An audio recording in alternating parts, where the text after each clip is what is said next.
За сайн бацхан үзэгчтэй манай хөтөлбөр хэлж байна. За бид өнөөдөр мэдээллийн маш хурдтай ярин үед амьдарч байгаа. Тийм учраас одоо урд нь таньдгүй мэдгүй ертөнцөө дэлхийн ертөнцийн улс орнуудыг бүс нутгаа мэдрэхэд маш их одоо мэдээлэл авах боломж өрдөж байгаа. За мөн түүнээс гадна бол зөвхөн одоо хувь хүн ч гэсэн ялгаагүй өөрийнхөө үүх түүхийг гарал угсааг мэдж байж цаашаа хөгжих юм одоо зөвхөн дүү зөвлөлтөд судлаач хэлдэг. Ялангуяа одоо Монгол ардын сайхан үгүй Монголын хэлтгээр дэлхийн ертөнц их түгээмэл хэрэглэгдэг. Энэ бол одоо үүх түүхөө мэдхгүй бол ой төрсөн сармөгчөнтэй адилаа гэж. За зөвхөн үүх түүхөө биш одоо хөрш суудаа хүртэл одоо мэдрэх ийм асуудал бол орчин үед маш толгомдож чухалчлагдаж байна. За ингээд бид энэ удаа энэ асуудлаар ярилцахаар одоо нэгэн хятад судлаач эрхмийг хөрж байгаа. Дэвтэрlэгтээ орж оролцуулах гэж байна. Хятад бол Монгол улсын мөнхийн хөрш бид олон мянган жилийн харилцааны түүхтэй юм уус. Тэгээд одоо бид өнөөдөр дэлхийн одоо хүчрэг гүрэн болон өндөөж байгаа хятад улсын тухай юу мэдэх вэ гэдэг асуудал бас яхахгүй одоо бидний анхаарлыг татж байгаа юм асуудал байгаа. Ингээд бид энэ удаа одоо урьж байгаа зочныхаа тухай товчхон зураг харуулъя.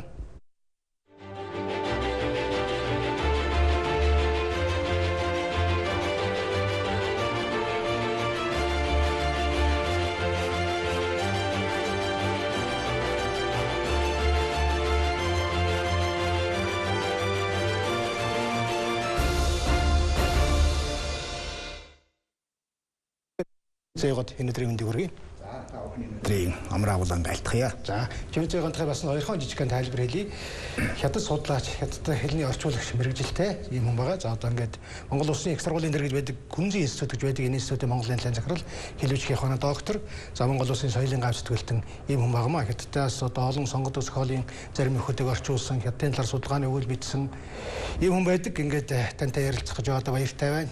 Та за би бас баяртай байна. Тэгэхээр та одоо Күнзийн институтын тухай товчхон хэлчихгүй. Энэ одоо ямар учиртай институт юм? Яагаад энийг Монголд байгуулсан бэ гэж?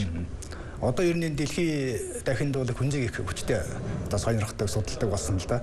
Гэхдээ энэтэй холбоотой шууд холбоотой биш боловч энэ Хятад улсын төрийн бодлогоор энэ дэлхийн дахинд Күнзийн институт гэдгийг одоо байгуулсан байгаа юм.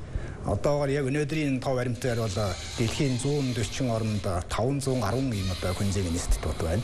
Манай Монгол улсад бол 3 байна. Нэг нь Монгол Улс их сургуулийн дэргэд одоо миний ажилдаг Монгол Улс их сургуулийн дэргэд нэг байна. Монгол Улсын боловсролын их сургуулийн дэргэд нэг байна. Бас ховд их сургуулийн дэргэд нэг байгуулагдсан. Энэ Күнзийн институт бол Күнзийн нэрээр нэрлэгдсэн болохоос биш, яг Күнзтэй шууд хамааралтай ч юм бас биш. Энэ тухайн одоо Хятад улсын брэнд Хятад улсыг дэлхийд дахин төлөөлж чадах цорын ганц хүн бол Күнз гэж үздэг учраас Күнзийн нэрээр нэрлсэн байна. Энэ Күнзийн институт бол үндсэндээ 3 одоо гол чиглэлээр үйл ажиллагаа явуулдаг. Нэгдүгээрт нь хятад хэлний сургалт явуулдаг. Нийгэм тандсан хятад хэлний сургалт. Энэ бакалаврын биш, магистрийн биш, зөвхөн нийгэм тандсан одоо ийм сургалт байна. Хоёрдугаарт нь хятад судлалын ажил одоо явуулдаг. Ном бичиг гаргах, хэвлэх, орчуулах одоо судалгаа хийх мэт байна. Гуравдугаарт нь соёлын солилцооны олон хөтөлбөрүүд хэрэгжүүлдэг. Ийм л 3 чиглэлийн үйл ажиллагаа явуулдаг ийм институт юм л да. Тэгэхээр энэ ер нь энэ дэлхийд дахинд бол энэ тийм сууд хүмүүсийн нэрээр нэрлэгдсэн институт хэд байгаа. Жишээл одоо Энтэгт Индира Гандийн институт гэж байна. Германд Гётегийн институт гэж байдаг. Оросд бидний бас сайн мэддэг одоо Пушкин институт гэж байх шиг. Энэ мэтлэн дэлхийн олон орнуудын институтууд бий л дээ. Тэгэхээр одоо хятадын судлал хятад хэлийг сурах гэдэг энэ манай нийгэмд сүүлийн үед чиглэл нарийн өөр болж байна одоо та юу гэж харж байна? Ер нь одоо энэ дэлхийд дахинд бол энэ хятад хэлний халуурал гэж бид нар орчуулдаг. Хятад хэлний халуурал гэж юм одоо болж байгаа л да. Ялангуяа барууны ертөнцид Америкийн одоо энэ ертөнцид бол хятад хэл сурах хөдөлгөөн маш хүчтэй өрнөж байна. Тэгэхээр Монгол улс ч гэсэн одоо энэс бас хоцрохгүй. Манай монголчууд бас гадаад хэл сурах, гадаад ертөнцийг сонирхол одоо их байна. Тэр тусмаа хөрш орныгаа одоо сайн мэдэх, хөрш орныгаа судлахад хятад хэл заавал чухал шаардлагатай. Хөрш орнотойгоо харилцахын тулд хятад хэл бас их чухал шаардлагатай байна. Энэ утгаараа бас Монгол улсад бол хятад хэл сурах хөдөлгөөн бас хүчтэй одоо өрнөж байна шүү дээ. Дэлхийн одоо ялангуяа том үүрэнтэй хэлдэг жижиг орнуудын нэг зовлон гэдэг юм одоо ямар нэгэн байдлын тийм болгоомжлох хүчтэй байдаг. Энэ зөвхөн Монголч байдаг асуудал биш. Тэр цэцмаа одоо Монгол хятад хоёр улсын харьцааны түүхэнд бол янз янзын одоо түүхэн үе байсан. Тэгээд хятадуудаас жоохон болгоомжлох ер нь одоо хятадын талаа жоохон сөрөг бодолтой хүмүүс байдаг шүү дээ. Тэгэхээр энэ хэлийг одоо бид нар ингээд дундуур хан барьж одоо тусгаарлах биш, ойлгож өөрийгөө хамгаалах гэж чухал. Одоо би бол судлаач хүн л дээ. Судлаач хүний одоо миний байр суурь бол яг тантай нэг адилхан байдаг. Ягаад гэвэл энэ ерөөсөө альва юмыг сурч судалж мэдж байж таньж байж дархлаа бий болдог. Тэгэхгүй хэрвээ харанхуй байх тусам улам одоо монхордог тийм одоо нэг бас нэг зүйл тогтол байна л да. Тийм учраас бид нар хятад гүрнийг одоо хэдийчнээ сайн таньж мэднэ. Бид нар одоо том гүрний дэргэд байгаа жижигхэн улс цөөхөн одоо хүмүүс бол тэр гүрнийг хэдий сайн таньна, тэр хүмүүсийг хэдий сайн мэддэг байх тусам бидэнд тэр хэмжээний дархлаа одоо бий болно гэж ингэж боддог л да. Тэр тусмаа тийм учраас бид нар хятад хэлийг маш сайн судлах хэрэгтэй. Бас хятадыг маш сайн судлах хэрэгтэй. Маш сайн таньж мэдэх шаардлагатай. Тэгээд зөв харьцаж сурна, тэгээд өөрийгөө хамгаалж сурна. Таньж мэдэх тусмаа зөв харилцдаг болно. Энэ ч бас дэлхийн нийтийн хандлага байна шүү дээ, тийм ээ. Тийм учраас бид нар аль болох одоо сайн судалж тэр зөвхөн өнгөц биш тэр гүн цаад чанар хятад хүнээс сэтгэлгээний онцлог, хятад хүний амьдралын кеп маяг тэрийг их сайн судлах шаардлагатай болж байна л да. Одоо бол хуучин бол манай тэр хятад хүн судлал ийм их харьцангуй их одоо бага явж ирсэн байна. Одоо сүүлийн жилүүд харин хятад хүний тэр сэтгэлгээний гүн чанд руу орсон тийм судалгаа харин одоо нэлээд хүчтэй явж байна. Энэ бол их сайн зүйл гэж бодож байна. Таавал Баян-Улгийн аймгийн алтан цогц сум төрсөн хүн. Тийм. Баян-Улгийн аймгийн нөгөө Монголынхаа 3 сумын нэг үстэй. Тийм. Одоо би бол уранхаа хүн. Баян-Улгийн алтан цогц сумын одоо уугуул хүн л дээ. Тэгээд тэр сумдаа төрж өссөн. Тэгээд одоо нөгөө ерөөсөө одоо тэр үеийн хүүхдүүдийн нэгэн одоо адилаар 10 дугаар ангид өгсөд их сургуулийн Монгол Улсын их сургуулийн монгол хэл уран зохиолын ангид одоо хуваар авч орж ирээд тэгээд тэр үед бидний сурч байх үед их сургуулийн 3 дугаар ангиас нэхлээд одоо Япон хэл, хятад хэл, монгол бичиг тэгээд үндсэн ангид ингээ хуваадаг байсан.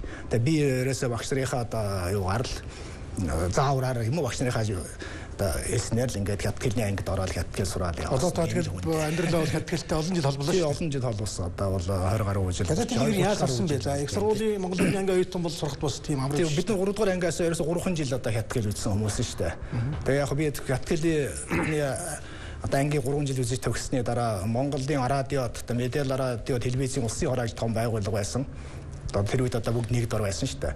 Тэгээ би Монголын радиогийн хятад хэлний нэвтрүүлгийн редакцид очиж одоо орчуулагч редактораар ажилласан бол надад хятад хэл сурахт их одоо том сургууль болсон байна л да. Тэнд би хүн болж одоо хөл дээрээ зогссон гэж ингэж дандаа боддог.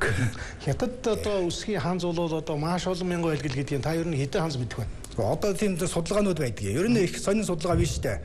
Хэрэг одоо хятад хэлний ерөөсөө 800 ханзал мэддэг бол хятад хэлийг одоо баг наад захын одоо хэвлэл мэдээллийн зүйлийн 70 хүртэлх хувийг нь одоо мэдж чадна гэсэн тийм бүр тоосоо байдаг. 800 үсэг гэсэн үг. 800хан ханз мэддэг байх. 800хан шүү дээ. 800 тоос. Тэгэхээр одоо бидний хувьд бол нэг 1000 2000 за одоо их сайн бол 3000 ханз одоо мэднэ үстэй. Нилээ дээд түвшинд бол хүмүүстэй. Тэгээд нэг 2000 ханзтай хүн байхад бол хатилийг бол ер нь их сайн нилээд одоо сайн уншиж ойлгож мэдж чадна гэсэн үг шүү дээ. Тэгэхээр их цөөхөн өдөр тутмын хүнийг хэрэгэлдэг тэр ханз нь их цөөхөн байна. Хятад хэлний одоо хамгийн том олон үсгтэй ханз бол одоо 45 мянган үсгтэй ханзууд биш шүү дээ. Тэрийг бүгдийг одоо мэдж чадна гэж байхгүй те хүн тийм ээ. Яагаад одоо хүндрэлтний аль ч улсад түүх гэж байдаг, соёл гэж байдаг, энэ бүхэн гэхдээ явж байгаа улс төртэй холбогддог шүү дээ. Эцсийн нүндээ. Тэгэхээр одоо хятад судлалыг Монголын төр засаг ер нь хэр зэрэг ашигладаг болоо та юу гэж бодож байна?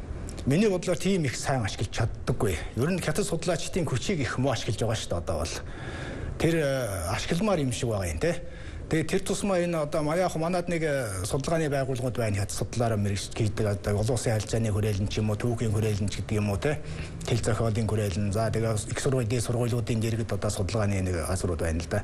Гэхдээ тэр судалгааг тэгж төгс сайхан ашиглаад байгаа юм их баг байна шүү дээ. Одоо бол харьцангуй их баг байна гэж. Тэгэхээр сайн ашиглах ёстой л да. Тэр ягаад ашиглахгүй байна гэхээр энэ юутай бас холбоотой юм шиг. Манай энэ ер нь манай энэ засаг төрийн тогтвортой бус байдалтай бас холбоотой юм шиг байна. Нэг хэсэг одоо хүмүүс бол ашиглалт илүү сайн байтал дараагийн хэсэг хүмүүс бол огт чимээг болго хайчдаг шин мэ. Энэ бол их муу байна л да тий. Тэр тогтвортой чанар их бага тий.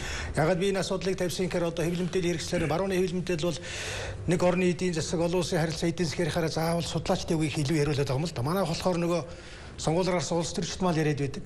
Тэгээд тэр хүмүүс бол олон домог таалагдах гэсэн юм уу одоо ямар нэг байдлаар илүү өөрийгөө илэрхийлэх талдаа илүү яваад нөгөө судалгаа, өмнөх жилийн түүх, өмнөх харилцаагаа үл оошоодгоос болоод бас алдаа гардаг юм гэсэн юм бодлоо. Байна. Тэр ашиглалттай би сая хэлсэн харьцангуй баг муу байна гэж. Би одоо энэ хятад судлалын салбартаа үндсэндээ одоо 30 жил ажиллаж байгаа хүн л дээ. Тэгэхэд би ганцхан удаа Алтан хоёгийн ерөнхий сайдын үед Алтан хоёрын ерөнхий сайдны хятад судлаачдыг нэг одоо урьж уулзаж санд бодлыг сонсч ясныг одоо мэдх юм. Өөр ер нь тийм одоо уулзалт болж ясныг огт мэдэхгүй байна. Тэгэхээр их харьцан их баг байна гэж ойлгох байна. Алтан хоёргаас ном бичгийн тэр бидний гаргаж байгаа ном бичгийг тэр судалдаг тэр судалгаа ер нь хэр байдгийг бас сайн мэдэхгүй байна. Эргэх холбоо харилцаа их бага шүү дээ. Одоо баг байхгүйтэй адил тийм ээ. Бид сайн дураараа одоо ном бичих гаргаал ингээл одоо тарааж түгээл хүмүүст өгч байгаа болохоос биш яг одоо тэр улс төрчид юм уу засаг төрд хамааралтай шаардлагатай тийм бичиг баримтуудыг одоо ямар нэг одоо хэлбэрээр тэгж бэлтүүлж авдаг юм уу захиалдаг юм уу эсвэл одоо сайн дураар хийлгдэг тийм ажиллагаа их бага байна шүү дээ манайд. За ингээд ойлож улс төрч гэдэг энэ маш эхлэж байгаа судалгааны ажил байна. Таны орчуулсан одоо ялангуяа күнзийн шилдэг өгүүл гэж те нийтлэг байна те. Шүүмжлэг өгүүл. За тэгээд бас тодорхой хэмжээний уран зохиолч тавс орчуулсан. Ерний орчуулгаас ингээд харж яхад энэ таны орчуулсан зохиол бүтээлээр Монголын нийгэмд хэр зэрэг тархсан болоо юм. Гайгүй ер нь тарах би хүнзийн одоо нэг сургаалын хүнзийн жаах орчуулдаг хүн юм л да. Тэгээ хүнзийн хэд номыг орчуулсан.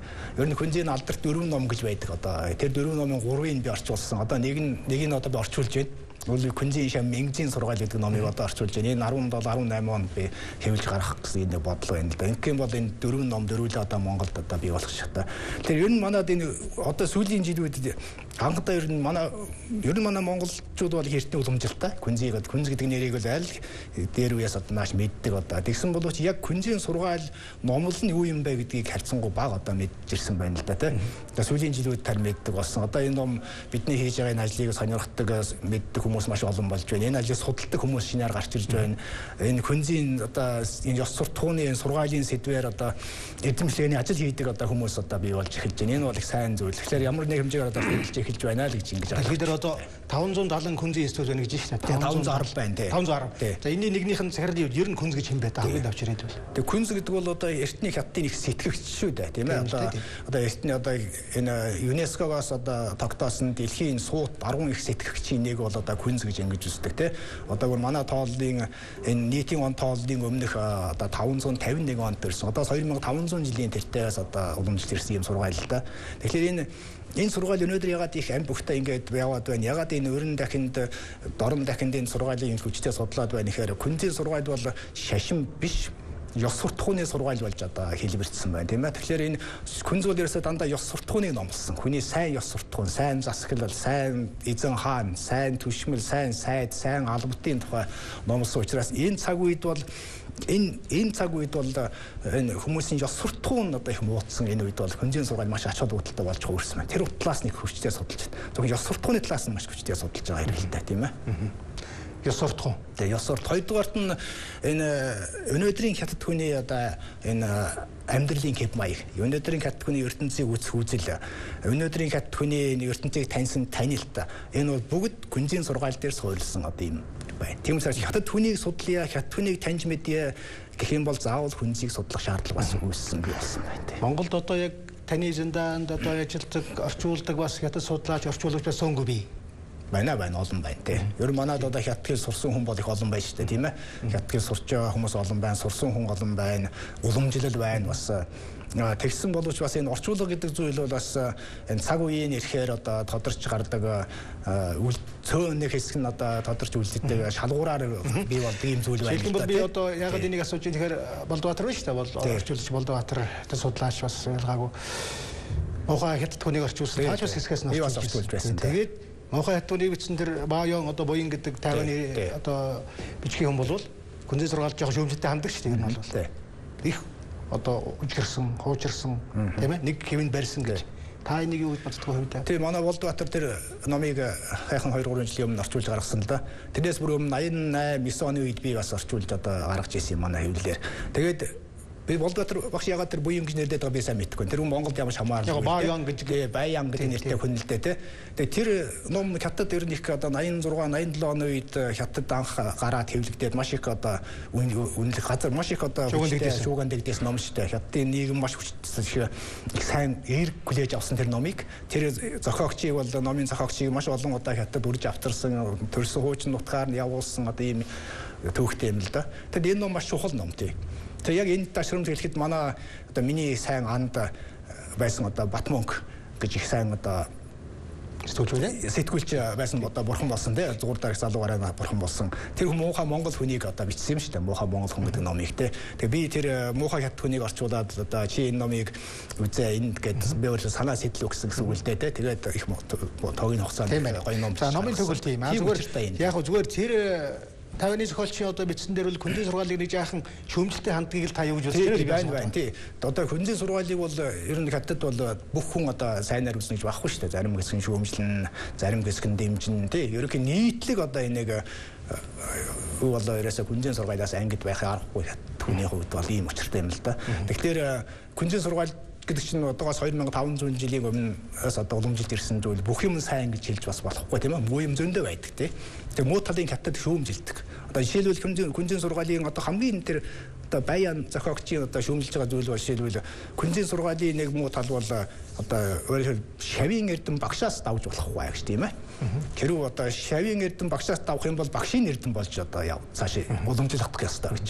Өөрөлдөх нь шавийн багшаас илүү сэтгэж болохгүй гэсэн үг шүү дээ. Тэгээ хятадны сэтгэлгээ боогдуулдаг тэр хэмжээ утгаараа энэ мэтлэн шүүмжлэлтэй талуудын бас одоо дурдсан зүйл байна. Ийм зүйл байна. Энэ хүнзийн энэ одоо шүүмжлэл өгөл хэмээхийн ном дотор бол тэр муу юм бас зөндөө байгаа шүү дээ. Одоо сайн бас их байна тий. Тэгэхээр бид нар бол авах гээх ухаанаар хандах ёстой л доо. Орчин үе та хэлээ ёс суртахууны одоо бас уналт ингээд ер нь дэлхий хаасаагүй бий болчихлоо. Тэр энд одоохон энэ сургаалаас ямар чиглэлийг бариул зүгээд дэлхийд жишээ хэлбэл та ямар одоо үгэнэ шилэх юм бол одоо энд бол ёс суртахууны олон талаас нь ерөн хүнзийн сургаалын гол цөм бол 2-3 зүйл байна. Нэгдүгээрт нь өршөөл инэрлийн тухай их ном болсон. Хоёрдугаарт нь ёс суртахууны тухай ном болсон. Гуравдугаарт нь тэр эй зохирлын тухай их хүчтэй ном болсон сургаалууд л да. Жишээлбэл энд ёс суртахууны тухайд бол маш их олон зүйл байна. Жишээлбэл ганц хоёрхан жишээ дуртахад хэрв ёс суртахуунаар одоо засаглах юм болох хүн тийм ээ. Би та өөрөө алтан гац од мэт байл гэж тийм ээ. Үе олон од ирэхс таныг тойрон хүрээлж та дунд нь бат бэх суух болно гэх мэтчсэн сургаалууд байна тийм ээ. Тэсгээр биш. Тэсгээр биш. Зөвхөн ёс суртахуунаар одоо тэр тэгээд энэ ёс суртахууны гэдгийг одоо манай эрдэмтэд судлаачид бас сүүлийн үед бас их одоо олон талаас нь бичиж эхэлж байна л да. Ягаад тэгэхээр энэ ёс суртахуун муудах тусам ёс суртахуунд оройтох тусам хүний тэр адгууслаг амьтанлаг шинж нь одоо хүчтэй болж ирдэг гэж тийм ээ. Тэгэхээр тэрний эсрэг хүнз бол тэр үед л одоо энэ ёс суртахууны номлож ясан байна л да. Гэтэл өнөөдөр бас одоо өнөөдөр хүний өөрийгөө хит одоо бусдын дээр тавьдаг, залилдаг, хуурдаг, мэхэлдэг одоо алуун тушаал мөнгө төрөөр одоо илэрхийлэх хэл ахуйл орооцод энэ бүгд ёс суртахуунтай холбоотой зүйл байна тийм. Тэгэхээр тэр бүгдийн эсрэг хүнз одоо энэ ёс суртахууны маш хүчтэй номлож ирсэн байдаг л да тийм. Чи ёс бусаар одоо эрх мэдэл эд хөрөнгөтэй болох нь тэнгэрт нүүх үүл мэт гэж одоо хүнз хэлсэн сургаал байдаг л та тийм. Энэ цаг зүрийн одоо үүлнээс сарнин алга болох зүйл юм аа гэх мэт. Тиймээс энэ ном дотор маш их олон одоо юм сайхан сургаалууд байдаг л та. Энэ сургаалууд өнөөдөр маш хүчтэй болоод ялангуяа барууны ертөнцид энэ сургаалуудыг маш хүчтэй судлаад иш татаад эрдэмтэд нь одоо бүр задлаа шинжилээд одоо ингэдэг зүйлүүд юу болж байна. Тэгэхээр одоо нэг талаасаа бол хүнзийг бол хятад гэж харахаасаа илүү энэ бол хүн төрөлхтний одоо бий болгосон оюуны нэг том оргил сургаал гэж харж болох л. Тийм ер нь тэгж одоо үздэг юм байна л да. Ер нь хүн төрөлхтний энэ соёлын хөгжилд, соёлын түүхэнд гарамгаа хөв нэмэр оруулсан дөрвөн их одоо багш, дөрвөн их сэтгэгч байдаг гэж одоо ингэ түүхчд бичдэг. Энэ болохоор одоо бурхан багш Шагжаа мөний тэгээд хүнз Иесус Христ Мухаммед одоо Коран судрыг номлосон гэж тийм ээ. Нөгөө гурав нь болохоор ингээд шашин болоод хэлбэржээд явсан. Хүнзийн сургаалын шашин болоогүй, ёс суртахууны сургаал болоод хүн болохын ухааны сургаал гэж одоо нэрлэдэг болсон. Хүн болох үед өөрөө хятад хүн бол өнөөдөр хүн болохын тулд та хүнзийг судлаж, хятадын өнөөдөр ерөөсөө бүр баг дунд сургуулиас эхлээд одоо ихтэй сургууль бүх шатанд одоо хүнзийн сургаалыг маш хүчтэй судалж байна шүү дээ. Энэ бол зөвхөн хүн болохын ухааныг дандаа номлодог. Монголчууд бол одоохон зүрцэг гэл одоо хүүхдүүдийг чинь ингээл зүрцэгээр хүмүүжүүлдэг шүү дээ. Энэ бол тэр одоо бараг л тэр бол хүнзийн сургаалтай ойролцоо юм аа ер нь агуулгаар олон одоо Монголын зүрх зэсэн хүүхдээ Монгол сургаалтай ойролцоо утга агуулгатай маш их байна шүү дээ. Жишээл хүнзийн сургаалын нэг гол зүйл бол сэтгэлийн тухайг номлосон. Сэтгэлийг тэгшигдэх тухай тийм ээ. Та хэрвээ таны сэтгэл тэгш биш бол та харавч юм үзэхгүй. Та сонсовч юу ч сонсохгүй тийм ээ. Тийм учраас та эхлээд сэтгэлийг тэгшигдэх хэрэгтэй гэж. Яг энэ сургаалыг бурхан багш бас номлосон тийм ээ. Хүний сэтгэлээс үүдэлтэй бүх юм бол гэж. Тэгээд одоо хятадын бүр одоо тэр байтугай боловсролын системд бол одоо энэ яг энэ сэтгэлийг тэгшигдэх юм бол их хүчтэй одоо хэрэгжүүлдэг шүү дээ. Хүүхдийг одоо эхлээд сэтгэлийн тэгш болгож эрдэм ном заах ёстой гэж тийм ээ. Тэгээд одоо биднийг сайн мэддэг сургаал байна. эхлээ сэтгэлийг тэгшдэх хэрэгтэй. Сэтгэлийг тэгсгэсний дараа биеийг засах ёстой. Биеийг засны дараа гэрийг засах. Гэрийг засны дараа төрийг зас. Төрийг засвал тэнгэрийн дор амгалан тогтноо гэж одоо хүн сургасан байдаг. Тэгээ манайх нэг үе хэсэг энэ би гэр төрийг засах тухай сургаалыг Чингис хааны сургаал гэж нэг хэсэг одоо хүмүүс судаач биш. Одоо болсон л да. Энэ Чингис хааны сургаал биш. Энэ ном дотор байдаг те. Тэр хятадын сурвалж бичгтөр ингээд ирсэн. Яг манай хоёр Монгол 70000 жилийн одоо харилцаатай ус учраас нэг харилцан нөлөөллийн зүйлийн сургаалын зохиолын дунд маш их хүчтэй байдаг учраас магадгүй тэр үед одоо хэн нэг аваад ингээд бие биенээ нөлөөлсөн зүйл байгаа л да. Гэхдээ эцсээс тэр бол Чингис хааны сургаал биш, Күнзийн сургаал гэдэг нь одоо ингээд байдаг. Одоо өнөөдөр тэрийг маш их штатдаг юм жишээтэй. Монголыг хятадыг судалдаг монголчуудаас гадна Монголыг судалдаг бас хятадууд байна. Хятад судлаач байна. Та одоо ямар холбоотой вэ? Ямар хүмүүс вэ? Тийм, ер нь би шүү Монголыг одоо судалдаг хятад өөр Монголд одоо их том одоо судалгааны төв байна шүү дээ. Зөвхөн Монгол улсыг судалдаг одоо сургууль бий байна, өөр Монголд байна. Хятад Бээжин их сургууль болоод өөр бусад их сургуулиуд дээр Монгол судлалын одоо хэсгүүд бас байна, эрдэмтэд байна. Монгол судлалын зүйл их яг аргагүй хөрш орн учраас бас Монголыг судлах зайлшгүй шаардлага одоо бас байна шүү дээ. Тэгээд одоо олон жил хамтран ажилласан хүмүүс ч байна. Хамтран ажилладаг хүмүүс байна. Тань дээр нэг шинэ ном танилцуулахгүй юм. Сонирхолтой ном байл да таны. Монгол 5 та гэж дээ. Энэ юу юм л да. Манайд холмоод ажилласан. Манайд элчин сайдаар ажиллаж байсан Хуанжакуй гэдэг хүний одоо бичсэн энэ дурсамжийн ном л да. Энэ Монгол 5 та гэж 5 удаа гэсэн үг тийм ээ. Тэгээ энэ Монголд 20 жил ажилласан. Жирийн одоо атташегээс эхлээд ажилтангаас эхлээд элчин сайд хүртэл одоо дивсч ажилласан ийм 5 удаа ирж бусч ажилласан ийм хүн л дээ. Тэгээ тэр хүн 70-аад оны эхнээс 90-аад оны дунд хүртэл ажиллаад ингээд нутагтаа одоо буцаад тэгээ энэ ийм Монгол 5 удаа гэдэг нэртэй ийм дурсамжийн ном бичсэн. Тэр номыг бид нар орчуулж манай нэг залуу орчуулагч энэ номыг орчуулад би энэ хянан тохиолдол шүүлж янзлаад ингээд хэвлж гаргасан. 70-аад оны дунд үе бол хятадын харилцаа маш хүнд байсан шүү дээ. Хүлийн хүнд байсан. Энэ ном дээр бичсэн байдаг. Гур одоо хятадын элчин сайдын яамны ажилтан элчин сайдын яамны хүн одоо Улаанбаатар хотоос 40 км гадагшаа явах хэрэггүй. 40 км цааш явах юм бол заавал одоо Монголын гадаад явдлын яамнаас зөвшөөрөл авч явдаг. Тэгээд нэг амьдралын тухай бас дурдсан байна энэ ном. Сонирхолтой ном. Тэгээд манай энэ их Монголд олон найз нөхөртэй хүн байна. Маш олон одоо ерөнхийлөгчөөс эхлээд одоо жирийн хүмүүст бүгд олон найзтай. Тийм учраас тэр олон хүмүүсийн тухай бичсэн зүйлийн дотор маш олон байна. Та нөгөө Күнзийн институтын шугамар бас манай зохиолч сэтгүүлчдийг аваад өнгөрсөн намар Күнзийн институт зочсон. Бээжин хятад улсад. Тэр манай би сүрүү ярьж өнгөрсөн манай Күнзийн институтын нэг үйл ажиллагааны нэг чиглэл нь болохоор тэр соёлын солилцооныг хөтөлбөр хэрэгжүүлдэг. Яг тэр хөтөлбөрийн хүрээнд бид нар бас Монголын нэртэй зохиол сэтгүүлчдийн багийг зохион байгуулж хятадын нутгаар одоо байдал дээр нь ялангуяа Күнзийн одоо нутгаар Күнзийн тэр төрсэн газар болоод бусад хамаарал холбоо хамаарал бүхий газруудаар аялж одоо ийм аял зохион байгуулсан. Тэгээ одоо манай тэр их одоо манай улсын ардын уран зохиолч Галсангуйгаас эхлээд одоо их олон алдартай хүмүүс энд одоо явсан. Тэгээ бид нар одоо нэг ном гаргахаар бэлдэж байна. Энэ аяллахаа сэдвээр аяллахаа явсан замын асуудлаар зарим нь зохиол бичсэн, зарим нь шүлэгч бичсэн хүмүүс байна. Олон сайхан бүтээлүүд гарсан. Одоо бид утгагүй эмгэгдэж ном болгож гаргана тэгээ. Сүүлийн үед одоо Монгол хятадын арилжааны түвшин бол өндөр болсон. За хүмүүлийн солилцоо, соёлын солилцоо бол ямар түвшинд явж байгааг одоо янз янз байдаг баг. Тэгээд арилжааны түвшинд бол мэдээж хэрэг одоо хүмүүсийн ойлголт хүнд шүү дээ. Мөнгө ярьдаг тийм ээ. Юунаас одоо ашиг хонжоо хардаг. Тэгээд тэр утгаар нь ч юм уу хятад хүмүүстэй харилцаа жоохон ялангуяа монголчуудын одоо хандлага их тар байна гэдэг ийм бас шүүмжлэлийг зарим хятад судлаач тавьж байгааг сонсч ирсэн л да. Таны үед юу шаардлагагүй юм? Байна. Ер нь нэг улсад ер нь уулын мод урт багийнтай адилхан сайн муу хүмүүс аль улсад нь одоо байна шүү дээ тийм ээ. Тэгэхээр хятад ч гэсэн бүх хүн сайн байхгүй, бүх хүн муу байхгүй. Мэдээ тэр тусмаа энэ худалдааны салбарт хүрээнд ажилладаг хүмүүсийн дотор бол бас янз бүрийн одоо үзэл юутай хүмүүс олон байна шүү дээ. Тэгээ Монголыг одоо чута худалдаа наймаа хийхдээ одоо монголчуудын зайлсан мэхэлсэн зүйл бол маш их байна тийм ээ.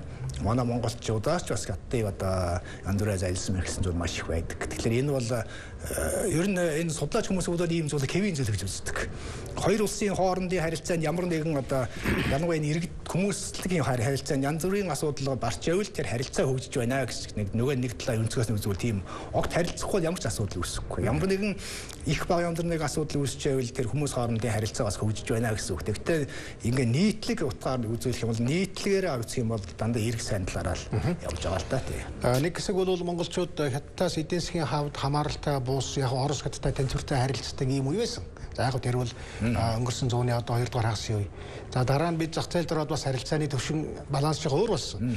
Тэгээ саяхны одоо жишээ бол Монголын одоо юу гэдэг мархан шашинтны төв урилгаар байсан гэж байгаа дандаа Монголд айлсан.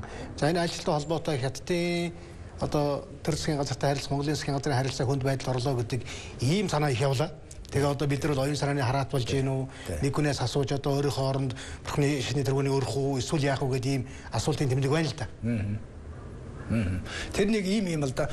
Ер нь одоо ингээд хамгийн энгийнээр хэлэхэд бол хятад улсад хувьд хоёр их эмзэг асуудал байдаг л да. Нэг нь одоо Тайваны асуудал, нэг нь Далай ламын асуудал тийм ээ. Тэгэхээр энэ бол хятад улсын тэр өөрийнх нь хятад улсын тусгаар тогтнол, газар нутгийн бүрэн бүтэн байдал, хятадын тэр 56 үндэстэн ард түмнүүдийн эв нэгдлийн асуудалтай их шууд хамааралтай учраас хятад улсын энэ асуудалд маш эмзэг ханддаг л да. Зөвхөн ганц Монгол биш. Энэ Далай ламтай далай багштай холбоотой энэ өөр бусад Америкч бай, альч улс, Японч бай, альч улсад бол хятад адилхан ханддаг. Тийм учраас энэ бол тийм их юу асуудал биш л дээ. Миний бодлоор бол тийм их ноцтой их одоо эмзэг зүйл огт биш. Энэ байдаг л зүйл. Улсын харилцаанд, альч улсын харилцаанд бол байдаг л зүйл. Шийдэгдэл ийм нэг асуудал болж өнгөрсөн баг тий. Тэгэхгүй бол хятад улс за яг Монгол улс жижиг юм аа. Хүн аман цөөх юм аа. Манай одоо ойрын их сайн хөрш улс юм аа. Бид энэ удаа Монголыг одоо юм хэлэхэ болъё гэж тийм бодлого байхгүй. Энэ бол хятадын төрийн бодлого бүх улсад адилхан. Хөрш орнууд баримталдаг бодлого гэж хятад тогтоосон загвар байна тийм ээ бодлогыг. Латин Америкийн орнуудад их өргөрнүүд хандлага бүгд ингэ том тодорхой. Тэр утгаараа Монголд хандхаас биш тэр Монголд нэг бодлого эсвэл одоо Японд нэг бодлого өөр нэг улсны бодлого явуулна гэж байхгүй л дээ. Тэр бол бүгд нэг л зарчим л байна. Тэгэхээр зарчмын үднээс хандлах гэж ойлгож. Хятад бол энэ бол яг аль өнцгөөс ярихаасаа болно тийм ээ. Монгол улс бол Монголынхаа тусгаар улсынхаа өнцгөөс ярина Монголын зөв. Хятад улс бас өөрийнхөө өнцгөөс ярина Хятадын зөв. Инхээр аль альнийхэн зөв гэж ингэж л ойлгохоос аргагүй юм тийм. За. Та олон орчуулга хийсэн. За тэгээд Монголын одоо утга зохиолын олон шагнал авсан зохиолч орчуулагч хүн. За дээр нь яг юуны 2005 онд тухай Хятадын засгийн газраас одоо бий болгосон нэг онцгой шагнал байгаа. Тэр нөгөө оны утга зохиолын тий. Оны утга зохиолын ямар хүмүүлээд чинь тэр Хятадын ном зохиолын хэрэгт онцгой хөв нэмэр оруулсны төлөө шагнал гэдэг. Тийм шагнал. За тэгээд засгийн газрын шагнал. 10 гаруй жилд бол нэг 200 орчим хүн юм уу? Тийм энэ 200 хүрээгүй энэ 190 байлгүй. Тийм нэг одоо 40 гаруй хүн байна. Дэлхийн хэмжээнд. Дэлхийн хэмжээнд. Дэлхийн хэмжээнд. Тэгэхээр их цөөхөндөө. Энээс бол одоо 15 онд л та энэ шагналыг авдаг чинь. 15 он. 15 он. Энэ шагнал ер нь ямар учиртай шагнал вэ та нэг хэлэх. Энэ Хятадын засгийн газраас 2004 онд одоо баталсан юм шагнал байгаа. Дэлхийн одоо хятадын утга зохиолын үйл хэрэгт онцгой гарамгай хүн нэмэр оруулсан хүмүүст олгодог юм шагнал байна л да. Дэлхийн хэмжээнд олгодог тийм. Тэгээ энэ шагналыг Монгол улсаас ерөөсөө хүн аваагүй одоо болтол. Яг хамгийн анхны шагналыг 2015 онд би одоо авсан юм учиртай юм л да. Тэр энэ хийсэн бүтээлийг нь одоо Баттоор нь үзэж тусгай тэм том одоо комисс шалгаруулдаг одоо тийм хэсэг байна. Тэд нар одоо шалгаж одоо шалгаруулдаг юм учиртай. Гэхдээ зөвхөн юу яг энэ дэлхийн хэмжээнд үздэг учраас одоо миний 2017 онд 15 онд авсан энэ шагналгт бол 178 хүн нэр дэвшсэн. Тийм. Олон хүн нэр дэвшээд 15 нэнд одоо шагнал тэнцсэн гэж. Тэгэхээр энэ ямар учиртай шагнал вэ гэхээр энэ зөвхөн тэр ном зохиолын хэрэгт нь хүн нэмэр оруулсан тэр нь бодиттой байх ёстой. Тэрийг тэр тусгай шалгуур нь маш өндөр, босх нь маш өндөр ийм нэг төрлийн шагнал л да. Тэгэхээр бас дэлхийн олон орны хүмүүс авахыг одоо энийг хүсдэг. Гэхдээ энэ шагналд бас нэг онцлог нь бол өөрөө өөрийгөө нэр дэвшүүлдэггүй. Хинч тэр нэр дэвшүүлдэг эрх үхээ 3-4 газар байгаа. Энэ Хятадын зохиолчдын хороо, Хятадын боловсролын яам, Хятадын соёлын яам гэх мэтийн одоо ийм нэг хэд 3 газар нэр дэвшүүлдэг. Тэгээ энэ газруудын дэвшүүлсний даваа тухайн улс суугаа элчин сайдын яам бас нэр дэвшүүлдэг. Ингээд тэрний даваа шалгаруулж олгодог ийм учиртай шагнал л да. Бидний мэдэх гээд мэдэхгүй хят орон гэж та нэг мэдсэн шүү дээ. Тийм. Ер нь хятадын тухай одоо бид нэр юу мэдж ийнэ гэдээ бодохоор бас бага мэддэг юм шүү. Тийм, ер нь хятад орны тухай яг хөө мэдлэггүй бол байна. Гэтэл хамгийн бага мэддэг зүйл бол миний бодлоор хятад хүнийг их бага мэддэг. Тийм, хятад хүний тэр сэтгэлгээний онцлогийг их бага одоо мэдж байна. Манайх бол зөвхөн нэг ахын хэрэглээний төвшөнд ойлгоод эсвэл хүнээс дам сонсснороо ярьдаг, эсвэл ерөөсөө өөрийнхөө бодсноор ярьдаг нэг юм хүмүүд их байна л да. Тэгэхээр яг мөн чанарыг нь их баг одоо судлагдсан судалгааны бүтээл их баг гарсан үдий болтол. Хятад их олон талаас судалсан байна тийм ээ. Түүхийн, соёлын, тэгэл одоо өөр одоо бодлогын, гадаад дотоод бодлогын бүгдийг судалсан боловч тэр хятад хүнийг нь их баг судалсан. Өнөөдрийн хүртэл тэгэхээр одоо би энэ учраас нэг аль болох нь хятад хүн судлал руу жаахан хүмүүсийн одоо үр айлын дуудна гэдэг юм уу те одоо хандуулах тийм бодлогоор ийм нэг ном одоо бичиж гаргасан. Энэ ном бичсэн гол зүйл бол ерөөсөө л хятад хүний сэтгэлгээний онцлог, өрөнд орны сэтгэлгээний онцлог, тэгээ хятад хүний сэтгэлгээний онцлог нь юу юм бэ гэж тийм ээ. Бид өнөөдөр хятад их олон янзаар нэрлэдэг манжцсан, дотуур, тамир гэдэг ийм үгнүүд байдаг манай монгол хэлэнд бүр одоо тогтсон. Гэтэл тэр бол хятад хүний сэтгэлгээнд нь байдаг шин чанарт нь оноос өгсөн нэрүүдэлтэй. Тэрийг бид нар судлах ёстой юу ямар учиртай юм бэ гэж тийм ээ. Хамгийн энгийн ганц жишээ хэлэхдээ хятад хүний бүх одоо сэтгэлгээ бол дотгошоо хандсан байдаг. Хятад хүний бол тэр Тайваны эрдэмтэн хүртэл бичсэн байдаг шүү дээ. Одоо хятад хүнийтэй та гадны хүн та байтугай хятад хүнтэйгээ хичнээн ярилцаад дотоод сэтгэлийг нээж чадахгүй гэж тийм ээ. Нэг юм яриад байдаг өөрийн бодоод байдаг. Тэгэхээр нөгөө тэр хятад хүний энэ ягаад ингэж нэг үл хятад хүний сэтгэлгээ бол ямагт дотгошоо хандсан байдаг учраас нээгт маш бэрх гэдэг. Ийм юмнуудыг энийг таньж мэдэх нь манад их чухал байна л да тийм. Энэ их чухал. За баярлалаа тэгээ энэ чиглэлд судалгаа хийж одоо олон сайхан ном зохиол гаргасан. Та тэр үеэлээ хятадын засгийн газрын олгож байгаа шагнал бодиттой байгаа номонд өгдөг гэж бодиттой мэдээлэл гэж. Одоо энэ орчин үеийн одоо мэдээллийн сүлжээ, интернет, сошиал ертөнцид бол нөгөө хэн дутаа юу ярьж болдог болцсон. Өөрийн хөөс болдог чөлөөтэй илэрхийлдэг. Энэ маш давуу тал мөртөө маш бодгүй одоо бодиттой бас мэдээлэл явдаг. Ялгаж явах төвхтэй болцсон юм уу? Тэр хятадын тэр одоо шалгуурлах эсвэл энэ хийсэн бүтээлийг бүр ихээр наваад тэрийг одоо судалж үзээ тэгээ шалгаруулж байна л да бас тий. Бас хийсэн бүтээлийн жин юуг нь бас харддаг юм шиг байна. Таяр сошиал ертөнц хэрэгдэг үү? Их баг, том багтай. Ягаад гэвэл хятадын одоо зарим сайт дээр бол Монголыг одоо тэд онд эзлэмж гэдэг юм. Байна. За одоо тийм Монгол бол хятадын хэсэг гэдэг газрын зураг ингэж оруулдаг энэ төр. Тэр бол одоо тэр хятадын албан ёсны байр суурь одоо биш шүү дээ тийм ээ. Яг хүмүүсийн янз бүрийн хүмүүсийн бичсэн зүйл бол манай монголчууд маань хятадын тухай их олон янзаар бичдэг шүү дээ. Тэрнтэй адилхан хятадаас бас Монголын талаар бичиж байгаа хүн зөндөл байна тийм ээ. Гэхдээ тэнд бол бодтой юм байна, бодгүй юм маш их байна. Гэхдээ хятадын албан ёсны байр суурь бол бишэлдээ тэр бол тий. Одоо бид нар бол тэгж л одоо ойлгодог шүү дээ тий. За нэвтрүүлгийн төгсгөл та одоо нэг ном орчуулж байгаас тэр ном бол Күнзийн нөгөө дөрвөн алдартай номны нэг нь гэсэн. Тий. Күнзийн дөрвөн алдарт ном гэдэг нь одоо нэг номон дээр Мензийн сургаал л да. Күнзийн одоо хамгийн одоо тууштай үргэлжлүүлсэн шав гэж одоо залгамжилсан шав нэг ш. Тэр Мензийн сургаал гэж бас нэлээд зузаан. Тэр нь бол Күнз Менз гэдэг тэлэг байдаг шүү тий. Күнз Менз гэж одоо их алдартай одоо тэр номыг орчуулж гаргуулын одоо миний одоо хийх нэг гол чухал ажил гэж ингэж ойлгож байгаа. Ягаад гэвэл энэ ингээд товчхон хэлэхэд бол энэ алдарт дөрвөн номыг орчуулсан 3 хүн орчуулга байгаа даагаар. 18 дугаар зууны сүүлээр одоо Төмдийн галсан гүйш гэж хүн одоо өөрөө Өвлөгч нутгийн галсан гүйш орчуулсан байна. Дөрвөн номыг дараа нь 1990-ад оны эхээр өвөр Монголын Сод Билэг гэдэг том эрдэмтэн 2 дахь орчуулгыг хийсэн. Монгол хэл рүү орчуулсан. 3 дахь орчуулга нь миний орчуулга байна. Арга Монгол анх удаа юм шүү баг. Тэгээ Монгол улстай хувьд бол одоо анх удаа орчуулсан байна. Зүгээр Монгол хэлээр орчуулах юм бол би 3 дахь одоо орчуулга гэж байгаа хүн л. Тэгээд ч одоо кириллээр гарна шүү дээ тий. Кириллээр гарна тий. Унших боломжтой. Унших боломжтой тий. За их баярлалаа танд. Ингээд амжилт хүсье. Төгсгөлд нь та манай одоо үзэгч тандаад ер нь хятадын тухай манай судлаачид хятад сонирхтой залуучууд ихсэж байгаа тий. Тэгэхээр ер нь хятадын соёл, хятадын иргэншил, хятад хэлийг ойлгоход юун дээр анхааруул зохистой байна. Бас тэгэхээр юуны өмнө хятад хэлийг нь сайн суралцах хэрэгтэй юм тийм ээ. Бидэнд нэг бас нэг ташаа ойлголт байна шүү дээ. Одоо шилбэл хятадаар ойр зурхаа ярьдаг болчоод би хятад хэл сурчлаа гэж ойлгож болохгүй тийм ээ. Яг л хятад хэлний бичгийн хэл, ярианы хэл бол их асдагсан хооронд их зайтай. Өөрөлдөө хятад хүмүүс нэг янзаар бичиж нэг янзаар одоо ярьж байна шүү дээ баг тийм ээ. Тийм болохоор бид нар хятадын ярианы хэлийг нь маш сайн сурах хэрэгтэй биш. Бичгийн хэлийг нь маш сайн сурах хэрэгтэй юм л да. Бичгийн хэлийг нь бид хэдий чинээ сайн сурна.